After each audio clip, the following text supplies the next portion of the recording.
Welcome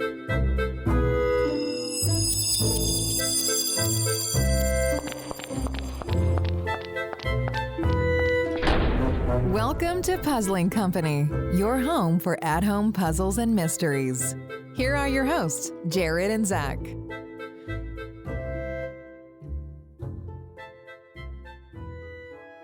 What's up, everybody? Jared here, and I'm a little tired today.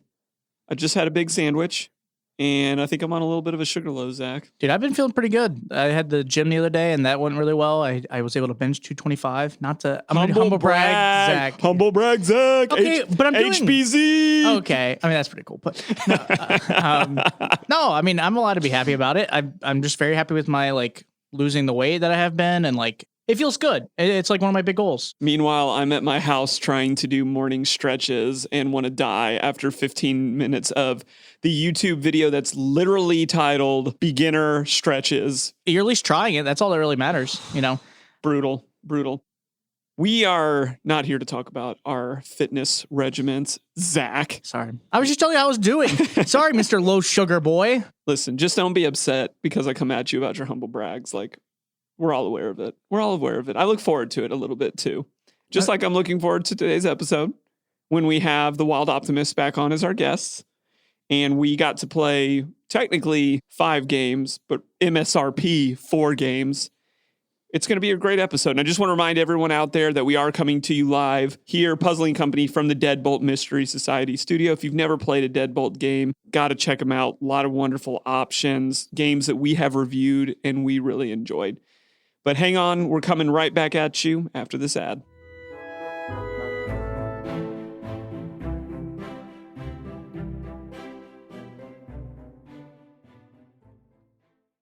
Hey friends, Jared here asking you to join our Patreon community. Monthly support is a great way to help us in our mission of growing the at-home puzzle and mystery world.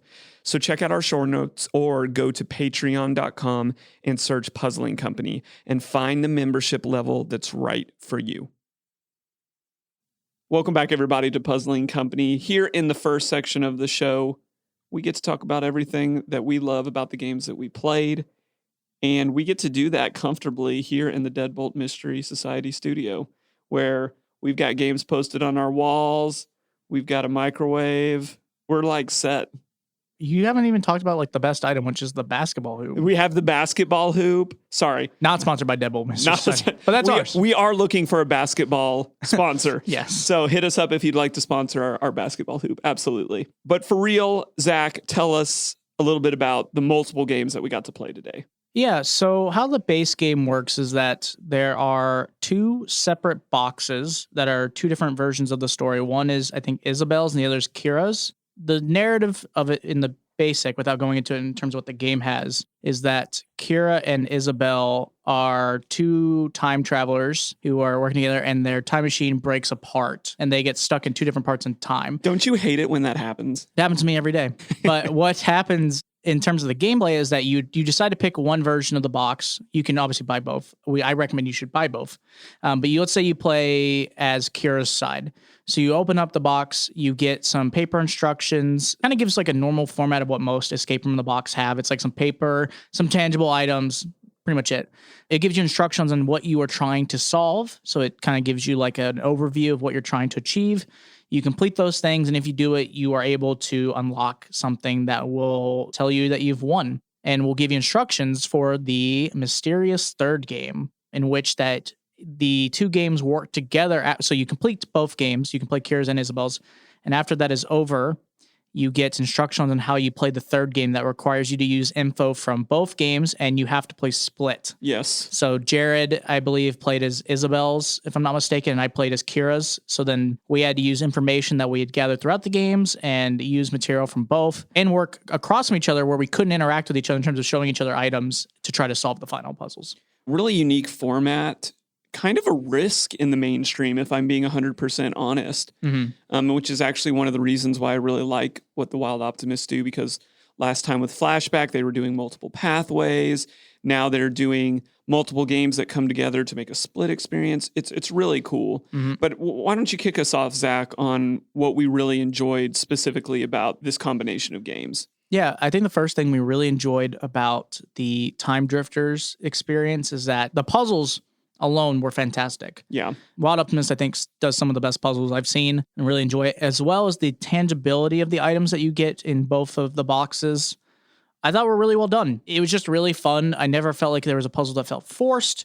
They all felt really fluid, and they were actually pretty difficult too compared to a lot of their experiences. It was a jump up in difficulty I do agree with that. I think of their line of Escape Room in a Box. Of Escape Room in a Box, I do think this collectively was the most difficult one. Yeah. But very, very tangible. The other cool thing, and this isn't a spoiler because you can see this on the box, what you're working towards in both games is opening a puzzle box. Yes. Which is really cool because the whole time you're just looking at that thing and you're just like, I want to open this. And it's interesting too because in both the games, you use the puzzle box. They're different. Like they're not the same format. They have completely different puzzles that you need to solve both. Some you use multiple times, some you don't. You know, like one of them, it's like the end puzzle, but for another one, you use it multiple times to solve certain parts, but then you eventually will unlock the puzzle box. I mean, they were very well done, very good material. I had a great time with them. And you said it already. I just love the tangibility. Like, this is a mass market game. Everything that you're getting is mass produced, but it still just works. And they're thinking of creative ways to use their puzzles, use their items. It's just something I've always appreciated that they're able to accomplish on such scale. I think it's a giant win for them. What else did we really enjoy specifically about the Time Drifters series? Yeah, I think the format of the game and kind of the rest that goes with it, as you were kind of bringing up a little bit earlier, it is a risk in terms of that, in my opinion, you need to play all three of the games for you to get the full experience. Now, you can buy these games individually. It is obviously told on the boxes that you should play the full experience, I believe, and that there is another version, like there's like an Isabel's and there's a Kira's. Yes. There is like a mysterious third game if you play both. What I really liked, though, is the format was really well done in terms of I thought it was enjoyable. I thought it was simple enough in terms of mass market where it had some difficulty in the puzzles, but the format was laid out for you. So you really didn't question like how this game was going to function, if that makes sense. But it is a huge risk in terms of like playing this game and you got to get people to play both of them and play the split experience. Some people are only going to buy one. How do you make that enjoyable enough that they want to just play the one experience?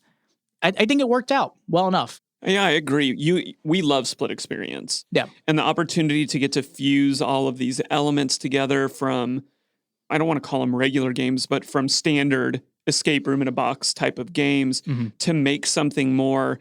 It feels like they're pushing their creativity. In addition to, I believe this is something that just meets the times. Yeah. Right? If you're not comfortable getting out there yet, if you want to stay at home and play a game, well, here's another non-digital great split experience game where, you know, if Zach is living over in Alaska, then I can send him one, I'll keep the other one, and we can play, in essence, one game by ourselves and a second full game together. It's cool. It is cool. Are you going to move me to Alaska? Are you going to move yourself to Alaska?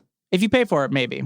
Alaska has no interest to me. That's fair. I don't do cold at all. Yeah, I love cold. That's one of the ways that we're different. I want to be where the weather is warm, put me on the beach. I just hate cold. I'm not made for it. It's okay. Yeah. Back on what we were talking about, where did you see some room for improvements? Yeah, so the first thing that we kind of both noticed was the narrative. There is a narrative to the game. I kind of explained most of it in the beginning in terms of two time travelers from the future travel through time. Their time machine breaks apart, and they both need to repair both their parts so that they can eventually meet back up. Yes. I don't obviously want to spoil what the third game really involves in terms of narrative, but I will say that the narrative is enough that I remember what happens, but I think it's a missed opportunity that time travel is the main component of the narrative, and it really doesn't matter where they are in time. I don't even know if we're told. Okay, so in one of the games, it doesn't matter. If I remember correctly, and this is kind of a spoiler in terms of how this functions.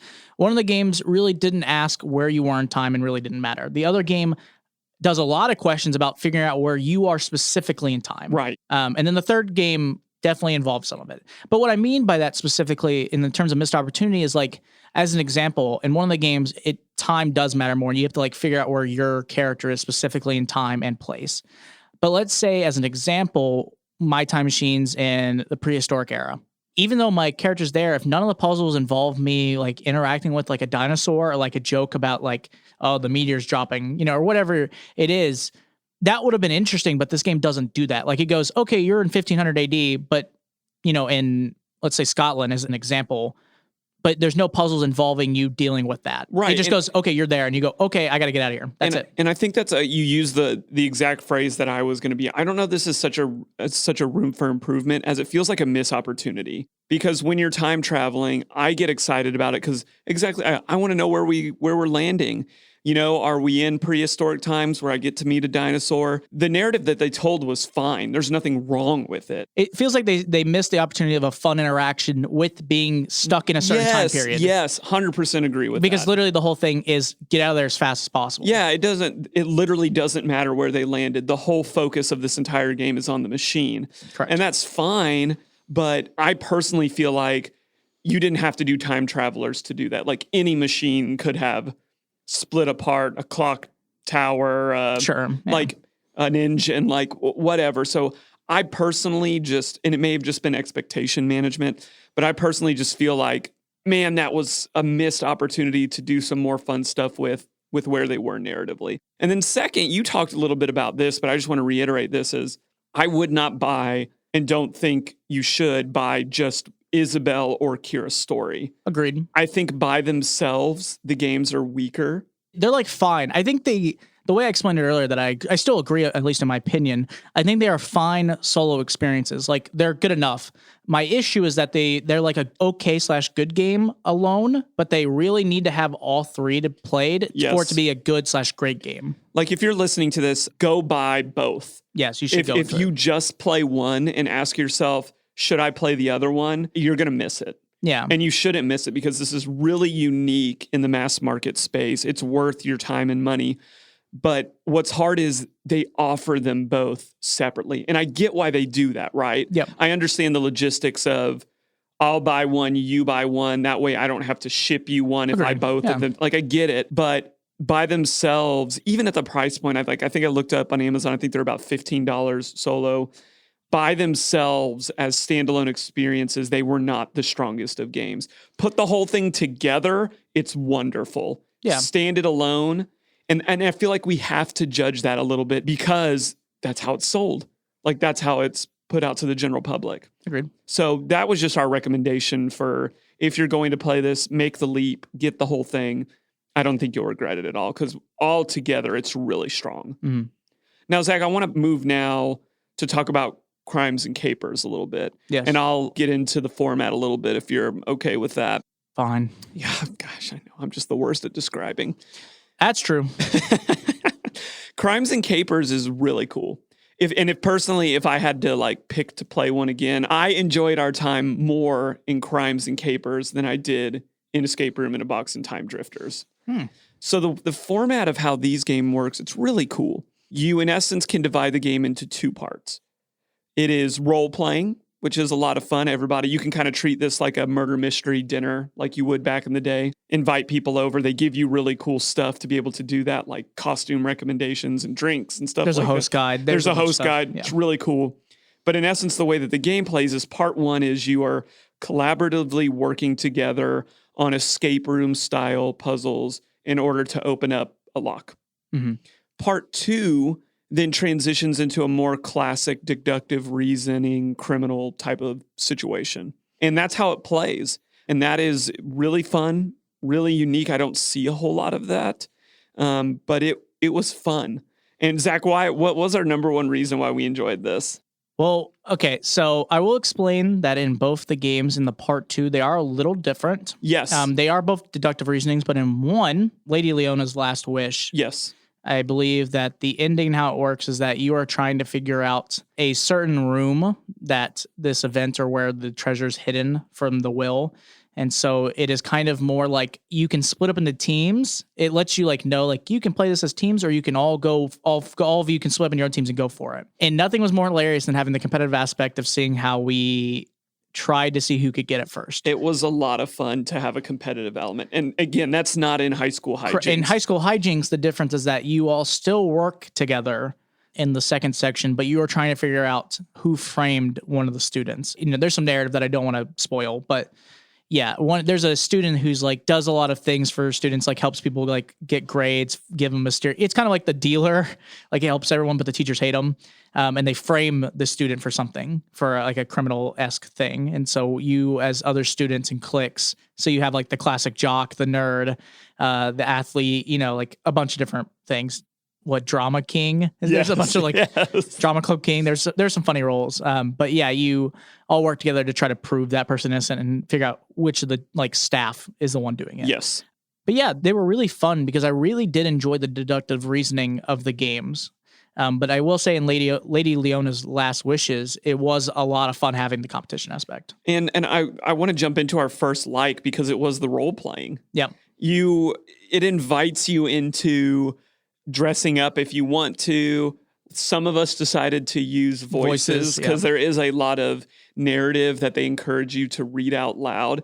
And it was just really fun. Like, what it was fun about it is, we talk about this a lot. Part of the fun in playing these type of games is playing them, being in the moment, solving the riddles, having the narrative.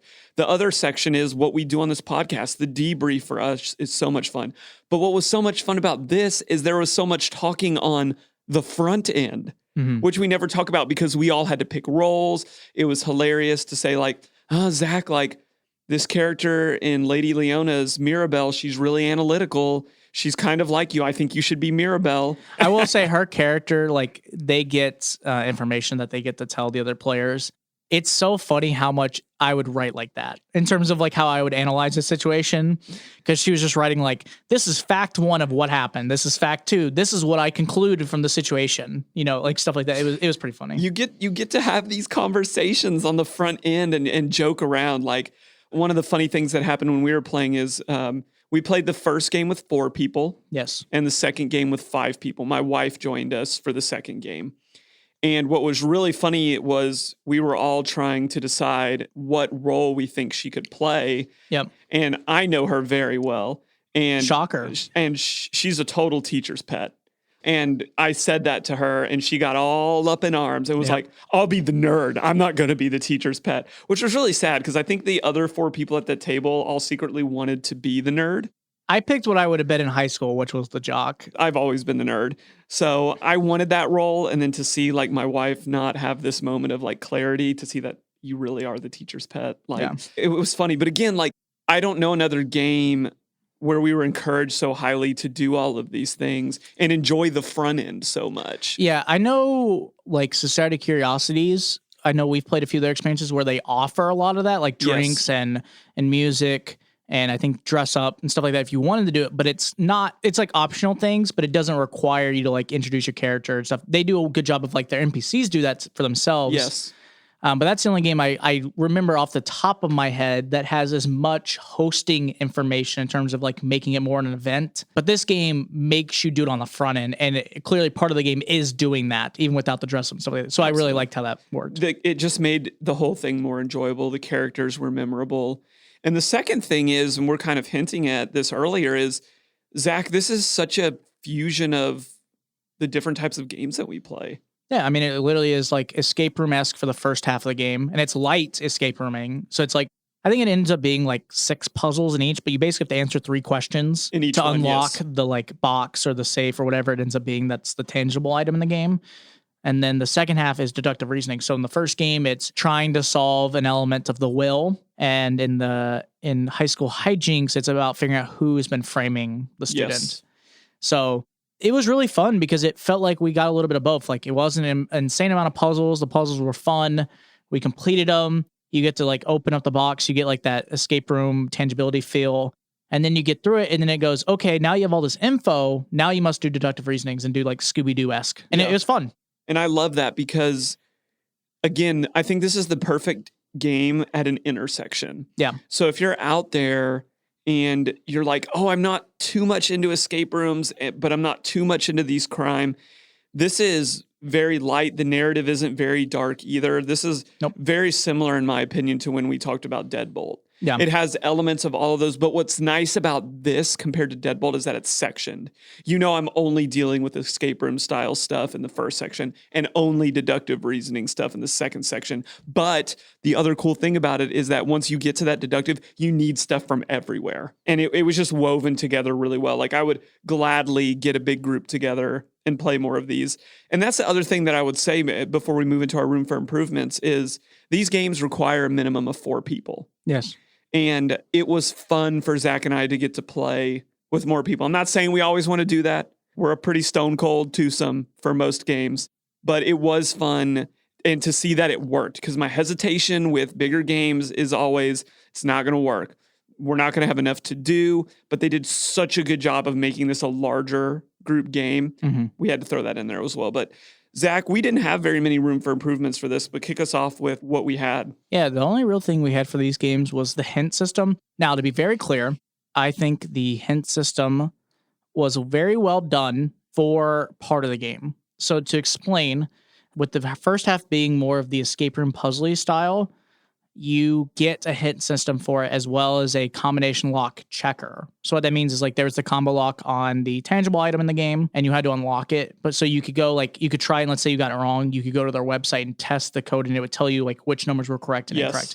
Very, very useful. Very good. Wish more people did that on multi-part puzzling. Yeah, it was very well done. Now, I will say though, for the second half of the game that does not involve puzzling, there is not a hint system. It is purely on you to do the deductive reasoning of the game. When you complete the game and you, let's say, win or lose, is when they give you all the information of like what you were trying to achieve. Like, as an example, technically everyone has their own objective in Lady Leona's Last Wishes in terms of how they complete the game. So at the end, like if I won the game for our experience with the 4 of us. Humble brag, Zach. Well, you guys all just went way too quick and tried to jump the gun because you thought you had it, but you let me win, so I'll take it. Oh, man, I'm so good. Don't let me get on my soapbox again about I'm gonna shoot my shot. Like I will lose all day taking the last shot of the game. Me. My name's Jared. I had to go to this. I didn't want to lose. Oh boy. I'm just saying, like I'm just saying I lost. You won. You played it. You played the long game. I played the short game. You clearly won. But all I'm saying is you didn't Tom Brady me. You didn't march down the field and take the last second shot. You kind of won by default. Well, I mean, the fun part of this game, which we'll talk about a little bit, everyone can lose in Lady Leona's Last Wishes. Same with High School Hijinks. You can just lose the game. So there was a chance I still lost, but it was a 50-50 by the point that it got to me, and I knew which one it was. So we'll throw down more about this in the second section. Jared lost. It's all right. I win every game we play, but we'll move on from that. But yeah, like the hint system was good. The only thing is that I could see if you were doing the deductive reasoning and you wanted kind of some hints to try to keep you like more so in hijinks. And I think in hijinks it mattered because hijinks is 100% collaborative. Yes. So I understood like giving hints to like 4 different people or 5 in which like I understood it more why they wouldn't do it in Lady Leona's Last Wishes. Correct. But I didn't understand why it wasn't available to us in hijinks. Yeah, like I said, to a degree I get it. Why they didn't. I will say this. We technically lost High School Hijinks. We did. We lost High School Hijinks. The difference in also the game is that, like we said, in terms of the competitive version of Lady Leona's Last Wishes, we did have like a total of 4 tries. The other 3 tried their chances. They lost. It gave me the opportunity to do like a 50-50. And I knew which one it was, so I was able to get it. But specifically with the other game is you only get 1 chance because you all worked cleverly. So if you picked the wrong person, you lost. Everyone lost the game. So we did lose, and then it told us what we did. I will say we lost because of ourselves, not because of the game. We clearly gathered all the information, but we're missing 2 kind of critical pieces of information that we just didn't remember / keep track of. Plus, we can't read. Yeah, so we unfortunately, it was on us why we lost, for sure. Like, we picked a 50-50, we picked one and realized it was the other, and I was mad because it was the one I thought it was going to be. Yes. Anyways, I wish there was maybe a little bit of help to try to gather information in the hints for part 2, like to be like, not tell you the answer. Like, I would be fine if there wasn't a solution part, so you still had to take the risk. But it'd be like very small hints being like, oh, you're trying to gather this, or like, oh, like almost knock out like a teacher or 2 or like a faculty. Yes. So that way you still had to like, it helps limit it, but it's still on you to like figure out the final part. But I mean, that was really our only like room for improvement really in this in terms of the crimes and capers. I don't have a lot of room for improvement at all for crimes and capers. Like, keep juicing those out. I will keep playing them. We will get groups together. That was a lot of fun.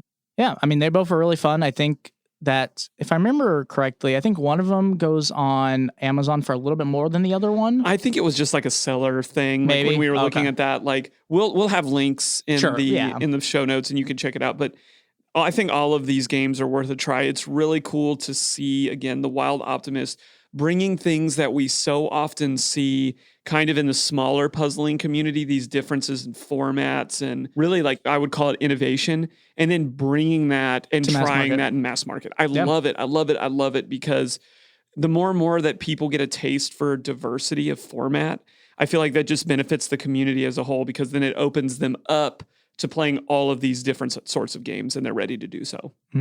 That's going to wrap us up for our first section. We got Puzzles to the People coming at you next. Solve puzzles, write reviews, win prizes. It's time for Puzzles to the People. Puzzlers, we need your help. We need you to leave us a 5-star review so that more people can find us. It doesn't matter if you prefer the black and electric green of Spotify or the medley of pink and blue at Apple. Go to wherever you listen to this podcast, click that 5-star rating, and let's grow our community together.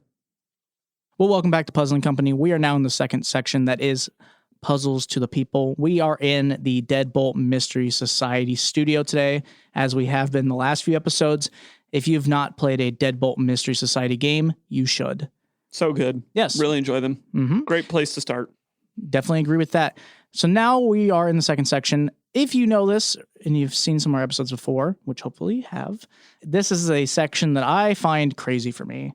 Jared basically gathers information, if it's through comments that people leave as like reviews for the game online, if it's looking up like other people's reviews, if it's looking up, I don't know, a topic that goes along with the style of game we've played today.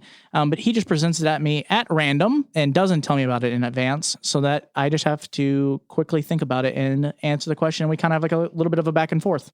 Well, Zach, we've got a super hot topic today. Okay. Losing in like in these style of games. Yeah, absolutely. Like you mentioned it in the last section, like we lost as a group. We had one shot to name who we thought was framing students in high school hijinks. We shot our shot and we were wrong and we lost the game. I was right, but I unfortunately also went with y'all, but it's okay. We groupthinked you in. I thought a lot about it, and I want to talk about it in the context of the larger formats of games, types of games that we cover, but you don't run into the concept of losing very often in at-home puzzle and mystery games. No. In most games that there is a losing element, it technically is like enforced by you. As an example, let's say like an unlock style of game where there's a timer and like technically the timer could stop it. I mean, you could technically keep playing unless there's an element that involves like the app. I mean, like exit games, you know, some of those games, they have like a timer quote unquote in the game, but like you could play as long as you want and go against the timer. Like technically the timer can be over, but like there's not a person here that goes like, stop it, Zach. You're not allowed to keep playing. Give me that game back. Give me the game back. You're done. So yeah, like losing really isn't an element in most games, I would say, at home, because I think it's harder to, I think it's one of those things that like people want you just to have as long as experience as you want and complete the game. Like there's not like really a need for a losing element. It is interesting in this game because it does matter. Like I think it makes sense that there is an element that you should lose, just because of how it's formatted, right? Like in terms of Lady Leona's Last Wishes, it's kind of a competition. So it almost plays like Clue in terms of you get a guess. If you're wrong, you're out until someone gets out or someone gets it, or you all lose because you just don't get the right answer. Right. And, you know, no one gets the inheritance of the will and stuff like that. You know, in high school hijinks, it also makes sense because the difference is that you all work together the entire game and you're just supposed to gather all the information. So if you blame the wrong teacher or the faculty, person, you're wrong. You blame the wrong one. So there's not a second chance when you blame someone and then everyone goes, well, you're wrong. Yes. So it made sense. It is interesting. I didn't really think about it at the time that really mattered, but I thought it was really well done in these games. And I could see why it makes sense in these and why it doesn't make sense in others. I don't want to argue that it doesn't narratively make sense. I'm just wondering I'm thinking specifically about escape room circles. Again, different things, different advantages, different weaknesses. There is a lot of talk about making sure that people get all the way through the game. And in terms of an escape room, if you have a timer, get out before time is out. I don't know that I necessarily want to use the term win or lose, but I even remember having these discussions within owners in Murfreesboro about making sure that people get out, or is it okay to just let them burn through all their time and not experience the entire experience? But at home, it doesn't seem like you have to do that, right? We talk about this all the time. At-home games are a place where take your time, tackle this at your leisure. And then yesterday we ran into a game where it was like, boom, we lost. Like, we weren't under the gun. We could have sat there for 3 hours and reread everything if we wanted, but we decided to go for it. We were wrong. And what are your thoughts about the general public? Do you think that they will be okay with that? Do you think this is going to be an ego bruising move by the Wild Optimists? Like, I'm just, that's a stark thing to do, to give people one chance to make one call. And if you're wrong, the game is over. When every other escape room in the box is more under the format of like, we're just not going to reveal this until you get the right answer. It is something that is interesting. I mean, it's going to hurt some people's egos. It's hard because I am not the average person who goes and plays like a random puzzle game and brings it up to like a family event and no one else there really has a lot of experience. So it's like more fun. We play these basically professionally at this point. I play at least 1 to multiple in a week. My opinion on it is very different. I would say it will hurt people's feelings in terms of that any game that makes you lose, it's going to put people's intelligence to a question in terms of like, well, that makes me pissed off that I lost. Like, I shouldn't have to lose in this game. But like I said, it just works in these games. I don't think it's going to be as big of a deal. I think in other games with different formats, if they added an element like this, it'd be really upsetting. But for what they are, I think it works totally fine. So I don't really think it's that much of a risk in terms of the style of the game that there is a winning and losing element. I mean, some people will get upset by it, for sure. To me, it kind of is akin to a lot of cooperative board games that are out there where you are collectively taking on the game. Yeah. Even simpler games like when you and I have played Mysterium in the past, and you can lose that game very easily. Yes. And the group is kind of okay with it. I think the struggle that I'm working through is kind of this adjacent conversation that we've had on other episodes, which is this is a one-time play game. Yep. Mysterium has a high replayability. Agreed. This does not. And I almost wonder if that is where some people will not like this is, hey, I dropped insert dollar amount to play this one-time game. And at that end of that one-time game, we only had one shot. If I had to compare the two, I think Lady Leona's Last Wishes will not have that issue. Because I think, as I made an example of, I think it literally plays like Clue. Yes. In terms of, it is on you. Like, you can force the timer element of like, I have to get it before someone else does. But it's on you like to solve the information. I think in high school hijinks, I could see that argument becoming more of a thing because you are all working together and you only get one shot. So if you miss like we did, we rushed a few things and we missed like 2 critical pieces of information that would have made it like very easy for us to know who did it. Yes. And because we rushed it, like we lost and there's no second chance. We just instantly got told like, you lost. Now you read the other envelope to see what happened. And that felt unfortunate because we just missed 2 pieces of information. Like, I mean, it was purely our fault, but it felt bad in that game more than it did. Especially like, we played with your wife and we had a guest, which was also your brother and his girlfriend. So, like in that scenario, like I know like how they felt about the scenario. And I was thinking about it myself, like how I truly felt about losing in that game. But like I said, it felt fun in the other game because of the competition aspect. Like no one got really upset. I mean, they were upset at themselves being like, like I'm so dumb. I forgot like this piece of information or whatever. But it was fun being like, oh, you take the risk, Jared. I can't wait to see if you win or fail this. And then if you did, I'm like, whoo, all right, I got it now, Yeah, I agree. I think losing competitively, like that's fine. Like when we play Crew versus Crew or when we play other board games, it's like, that's what we signed up for. There's going to be a winner. Everybody else here is a loser. Me. Like, oh yeah, you've won every board game we've ever played. You can beat me and Pig when we play our basketball hoop in the office, but I think there's only one game you've beaten me in so far. Which is what? I don't remember. Actually, you know what? Never mind. I've won them all because there's not one I can name. So I'm pretty sure I've beaten you. I'm not. We'll save this petty argument for another time. I'm so good. Okay, continue. I have a lot of thoughts right now. My pride, my ego is being wounded. I'm about to lash out in anger. I want to talk about it in terms of losing as a mechanism for learning. Because, this season now we're playing video games. Mm-hmm. Video games thrive on failure. There's always another chance.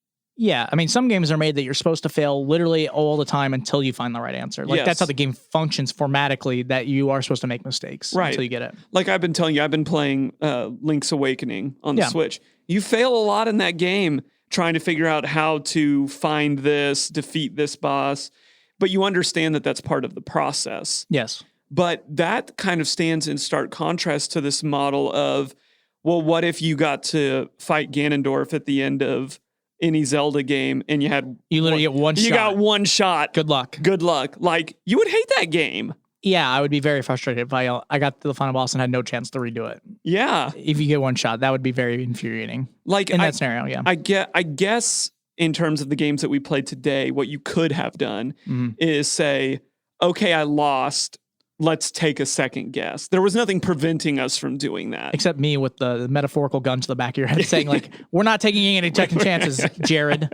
It's just so interesting because I feel like also escape rooms get away with this. Like, again, and I don't want to say, like, I didn't enjoy, I had fun. I didn't even mind the loss that much.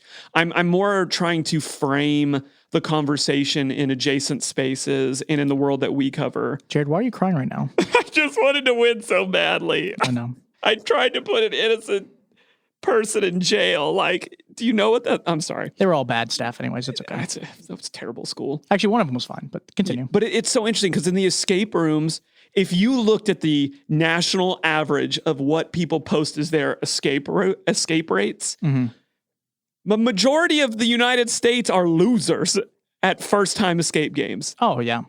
But that seems to be okay. Yeah, people are fine with it. But that's what I'm saying. That's the same methodology as what we saw here. It ends with a loss, and you kind of just move on.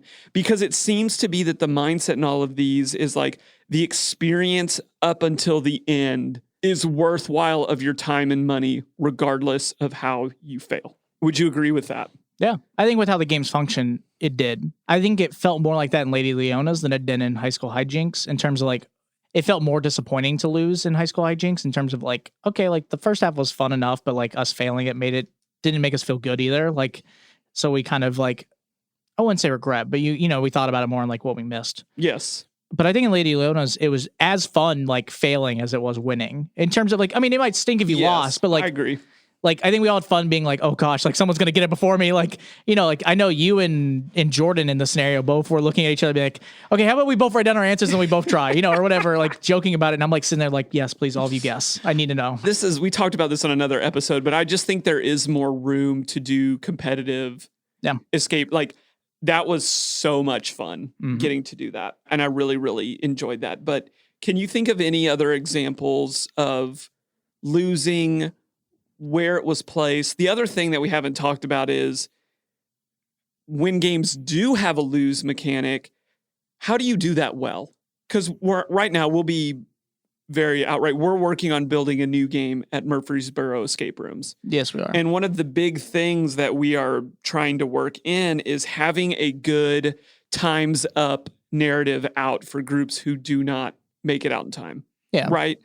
And that's something new that we're trying. And we've realized over everything that we've learned from a lot of people that are really intelligent that groups need to fail well. Yeah. So what are your thoughts on that?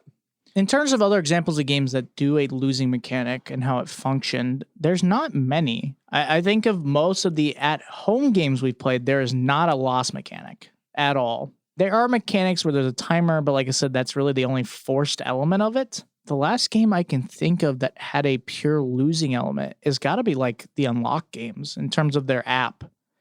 Because that's the only game that like technically once the timer runs out and like you have to do an element where there is like there's like an element where you have to use the app. I mean, the game ends and then the app goes like you lost in terms of like, that's the only way that I know that I remember realistically that there is an element of that. Is that done well? I mean, in terms of an app, it makes sense. Like it works well enough, but it isn't, I don't know many games that do it well where it feels like there's a good way to end the game. Yes. Like it kind of just goes like time's up and that's it. It's like we said, because most of the games that we play are not built on that. Like failing in a game for most of the games that we play or losing means not that you used hints, not that you took solutions, even though that's a whole different conversation of debate. But I'm under the impression that using hints and solutions is part of the game. Like I don't feel bad about it. I don't feel any less smart for doing that. But so many of the games, it's like losing is you just couldn't get there. Yeah. Right. Because they're not predicated on time. They're not predicated on taking one shot at the end.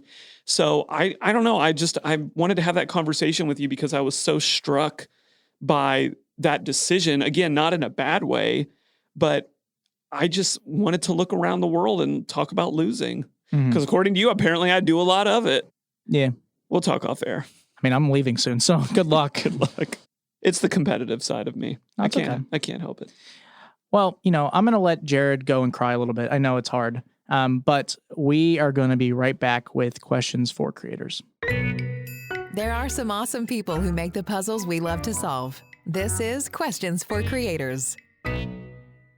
Jared here again, asking you to keep your eyes peeled this month for your chance to join our email list. Signing up will grant you access to our Puzzles Almanac, which will be emailed to you quarterly. This almanac houses the latest in games, reviews, and discounts to all the games that you love. Additionally, anyone that signs up will automatically get 3 free digital games to enjoy with your friends and family. Keep those eyes peeled, Puzzling Company. Well, welcome back, everybody. Here we are in our third section of Puzzling Company, coming to you from the Deadbolt Mystery Society studio. Having a blast today. We are blessed enough to be once again meeting with the Wild Optimists. Again, if you don't know them, that's Juliana and Ariel. We had them on about actually a year ago. It was February last year that we had them on for the first time. And really, with our returning guests, we want to just kind of pick up where we left off, have some fun with them, get to know them a little bit better.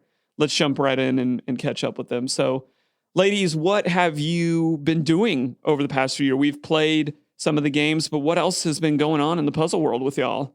So 1 year ago, we were like midway through the pandemic. So it was a lot of focus on our tabletop games. We luckily had all these tabletop games we were working on that I'm sure we'll talk about later that you have played. And there was also a lot of thoughts about, we were really in a virtual world and those were the types of things we we're designing. So now it's been a lot of interesting back and forth of like, are we designing in real life experiences? Are we designing more tabletop? Where's the world going? And talking to clients and what we're deciding to make ourselves is, such an interesting guessing game of what's the new normal going to be.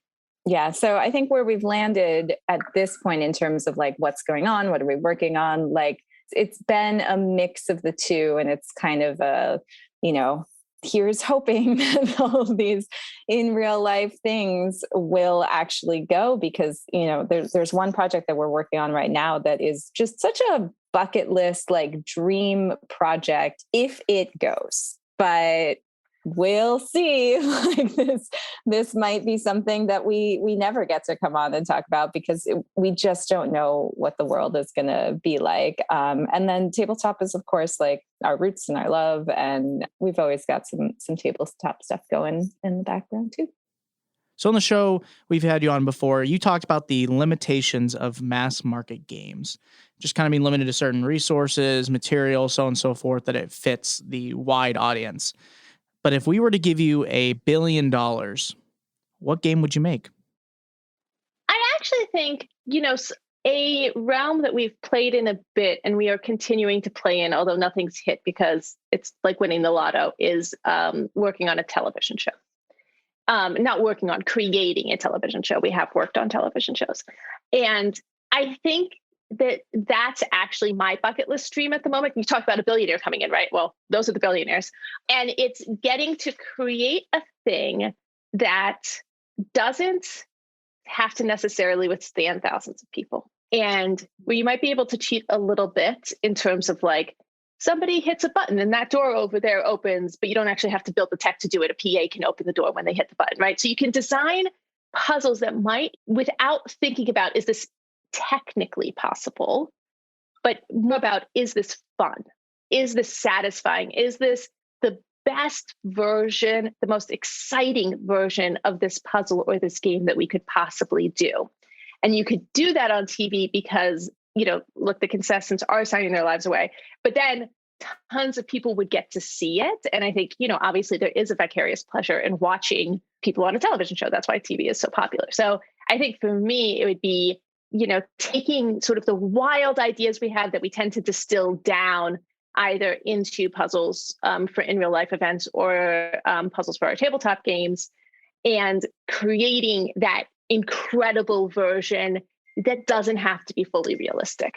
I think for me, I go like kind of even more blue sky, where you're like worried about, we don't need to build the tech. We'll just have a PA do it. And I'm like, no, someone can figure out this tech.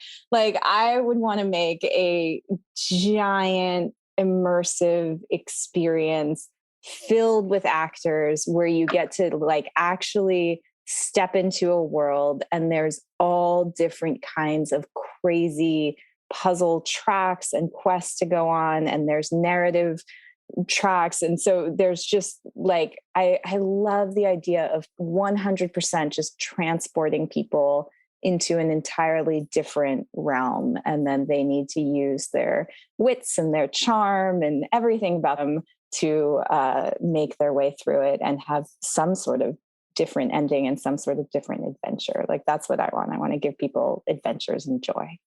Before I ask you this question, we just want to say we do really appreciate what you guys do in the mass market space with the creativity and the new formats that you do with your games. This is actually a direct quote from your website. Our passion is designing new ways to play. We specialize in designing games, experiences, and immersive events that break the mold. Can you kind of explain to us why that's so important?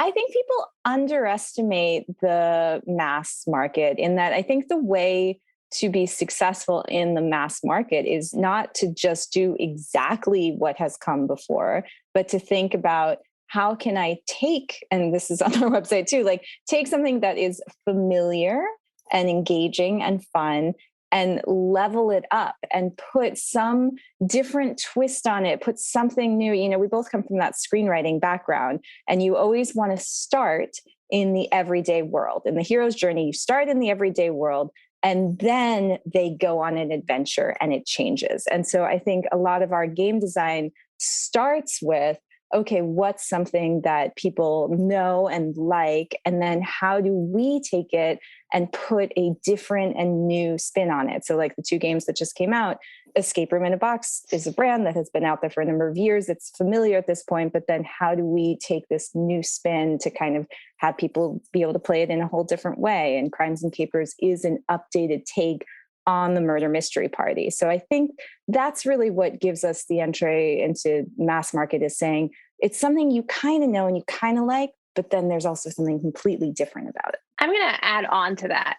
So I think there's two things I want to add on.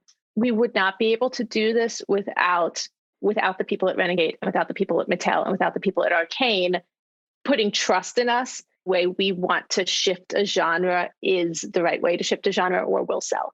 So in a lot of different genres, not just in tabletop, a lot of different mediums, there's a like, no, I just want what's been before. So can you just give me that? And we're being given a lot of trust to play and to come up with new things. And that's really incredible. And I'm really grateful for it. I also think, the way we come at it is often there's so many games we play, and we just play so many games, but we'll play and we'll be like, well, we like this aspect of it, but this part's kind of frustrating. And I think the murder mystery genre is the perfect example here. I had a murder mystery birthday party in like 5th grade, right? This is a genre I have loved for a long time, but it was always a bit frustrating that you didn't actually get to solve anything. It was a fun improv exercise where someone at the end found out they were the murderer. Look, the people who did this invented a genre, and an incredibly popular genre, so that I love. But that's what Julianne and I struggled with. We were like, well, we love this genre, but what's the way that, like, what's the version of it that we truly would want to play? And, for us, it is actually getting to solve something. So then we're like, okay, well, what do we do? So you have to solve something. Okay, well, it can't be one of the players who's the murderer. that's, that doesn't work because it didn't work in the ways we were discussing it. Actually, there's other iterations where it would, but for this, it didn't. Okay, well then how do they find out if they're right or not? And just sort of there's the problem of this is the problem we want to solve. And then all of the logistics of how do we do it? So in the mini games we played, you've had some different mechanics and different formats, but specifically in Crimes and Capers, you introduced a new mechanic that's about losing. Why'd you decide to add a losing mechanic into the game? I think that it increases the stakes so much. And especially, as you said, the second part of it is sort of this big deductive puzzle where you are piecing together so many disparate elements to figure out, the best, most logical solution. And so to have you really feeling like a detective, of course, there has to be a way that you get it wrong, right? Like we can't just hand everything to you on a silver platter and then you say, okay, well, it's obviously this person. But what we really did try to do, and the feedback that I've heard so far on the game is that even the groups who got it wrong, so, when you make your choice, you're told to open an envelope and it either says you win or you lose. And the you lose one explains why it could not have been each of the other suspects. So you can see we missed that bit of information, but it was there. And then it says, to read the you win, which does explain exactly how you get to that suspect being the correct suspect. And I think giving people that where they can say, we were so close, we just missed that one bit of information, lets them feel more like they had that full detective experience, even if they lost the game. So as we continue, and hopefully we will get to continue having you all on as the seasons progress, we want to get to know the inner workings of y'all's relationship a little bit better as it pertains to who is making what. So this question is all about, if you had to say who you are, what would you say? And what I mean by that is this: who of you is more of the escape room person? Who is more of the murder mystery person? Like, who is the Zoe Davis from the escape room movies? Who is more of Enola Holmes? Who's deductive? Who's a little more like right brain creative? Who would each of you say is that inside the Wild Optimists? I would say that I think we are both strong and we both love all of the things. But if we had to pick, Ariel is the more narrative focused of the two of us. So she would be the more murder mystery. And I think I'm the more puzzle focused. And so I would be the more escape room style person. What do you think, Ariel? I'm going to go the other way. Because, and this is why, Juliana will sit and enjoy doing the 3-hour puzzle. And if a puzzle takes more than 3 minutes, I'm out. So in terms of a murder mystery and having to read a lot, and we, in Crimes and Capers, we really tried to cut down the reading. So everyone listening to the podcast, there really isn't that much reading. But I think Juliana, for games like Sherlock is a great example. That game is too much reading for me. Juliana loves it. Consulting detective. There's a lot of Sherlock Holmes games. Sherlock Consulting Detective, and which is nothing against the game. It's just not one I'm going to sit down for. But Juliana will be so happy about it. So I think you're more the murder mystery because there's more reading. It tends to be sort of a longer, truly a logic deduction puzzle. Totally you. Escape rooms, they're supposed to be fast. The puzzles are supposed to be able to be solved quickly. All right. And for all of our returning guests, we're doing a fun question that pits Zach and I against each other. I know you don't know us super well, but here's what I want to know. I know you both play escape rooms pretty regularly. I'm going to explain Zach and I's prowess in escape rooms, our strengths, and I want you to tell me who you would pick. I'm going to start by describing Zach first. So Zach, what I would say his abilities are in escape rooms is he is really analytic, and he is probably the world's best searcher in escape rooms. No, we both want him. Yeah, can we both pick Zach? Wow. Didn't even get a chance to describe my own skills, which I am still going to do now, and I will let you further debate. So yes, Zach, clearly a favorite, but I bring more of that big picture, making connections, team camaraderie. The only thing I will say is Zach is a little more pro hint. He'll take a hint. I'm a little more hint adverse. I'd like to figure it out a little more in the escape rooms, and we notice that. Does that change your opinion about anything at all? Clearly, Zach should be with me and you should be with Juliana. I know. Because I'm like, 1 minute in, I'm like, this puzzle makes no sense. I'm ready to ask for a hint. And Juliana and Jason, who we also play with, is like, no, come on, let's try it a few more minutes. I'm like, or we could ask for a hint because we're not going to get there. So let's just ask for a hint. Yeah, I'm very much like, let's just double check everything and make sure we're probably missing something with searching. So let's everyone do a little search right now because that's probably what we're missing. Like, also, if a process puzzle's too long, I'll be like, or we could like, is there a way to skip it? So if someone who is a good searcher likes to do the processing stuff and like will ask for a hint immediately, yeah, I think you're really awesome. Jared, but I'll take Zach. And I know we always ask this question, but we're just super curious. As much as you can or want to tell us, I just love hearing what y'all have going on, what's coming up for y'all in the next year. What can you let us and our audience know about what you're cooking? Well, first I can tell you super clearly and not at all cryptically, the next Crimes and Capers and The Winner is Dead is coming out, I think, very soon, like in a month or two. I think that will be out in the world. And so this is Crimes and Capers, murder mystery style with puzzles.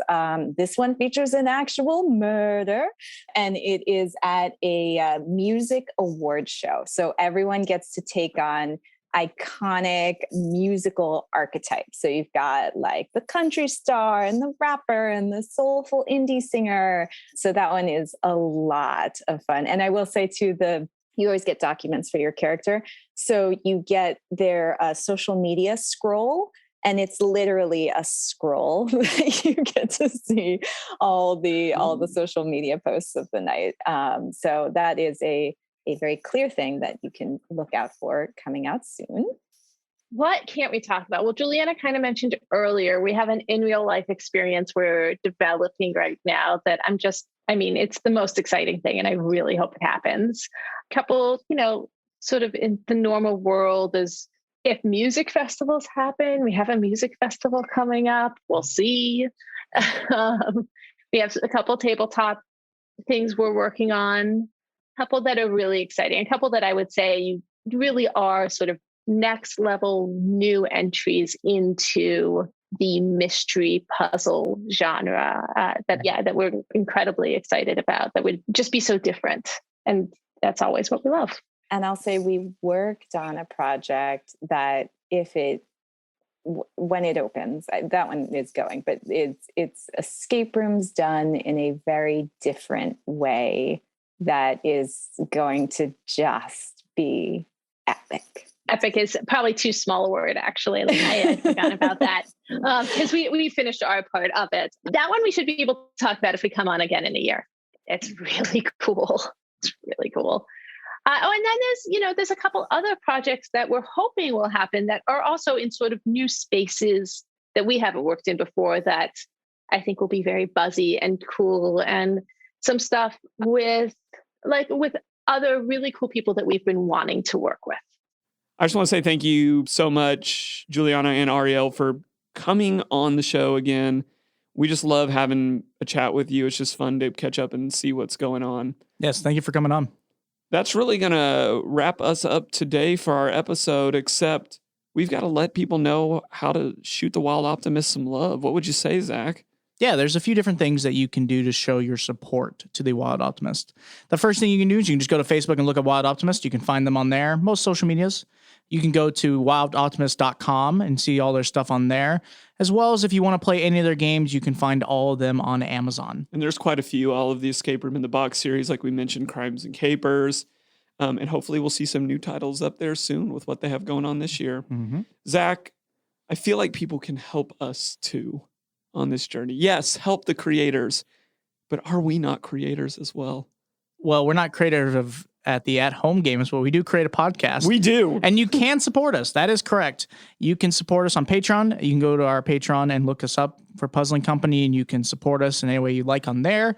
You can go follow us on social media, on Facebook at Puzzling Company or Instagram at Puzzling Company.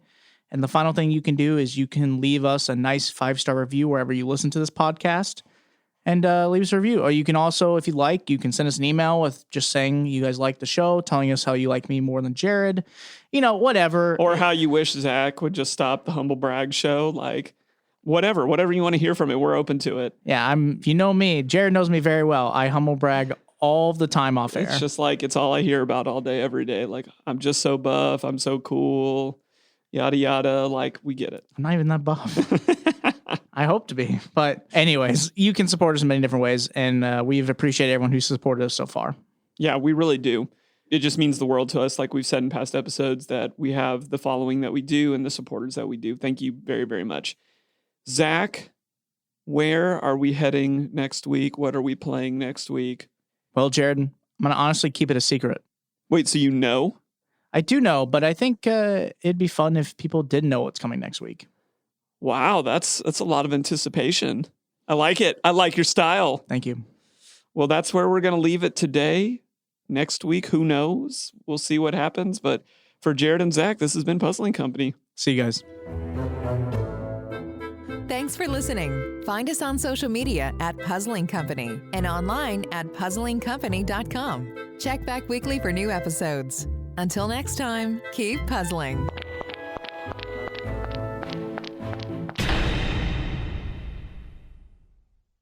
This has been Rogue Media Network Podcast.